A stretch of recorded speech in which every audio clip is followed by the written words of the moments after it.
At that time, no seminaries let gay and lesbian people in. It was still too new. You might have gotten into some of the elite seminaries in the Northeast, but it really meant that you had to stop working and do all these things, and it wasn't there. I was really blessed in MCC to come from the kind of closetedness that I went through growing up and everything, to work in a job where I didn't have to worry. I didn't have to be afraid. I had to be afraid of the people outside. They would take their shot, so to speak. But I always knew I had a job. It didn't pay much, but I had a lot of support. I really believed back in my 20s that God was calling me to go into ministry. I tried to ignore it, because at that point I was in a Southern Baptist church. And when you think about Southern Baptist and women preachers, it really doesn't work together. And at the same time that I'm thinking out, do I want to go into ministry? Is this really what God's wanting? I'm also dealing with the coming out process and starting my relationship with my now wife.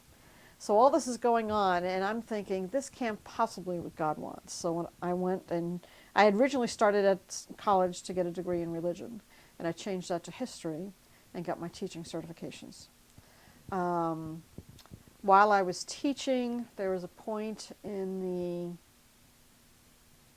the mid-90s where I kept thinking again about going into ministry again, but things weren't very safe in South Florida at that time for the LGBT community.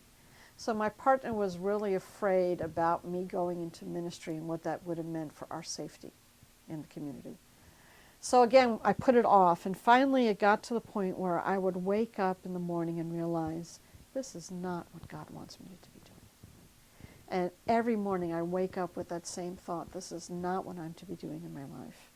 And it got to the point that I knew when I could not think about anything else but serving God as a pastor, that it was time for me to go to seminary. So that's when I found this very small, very, very small, non-denominational, very diverse, ethnically and religiously seminary in Miami.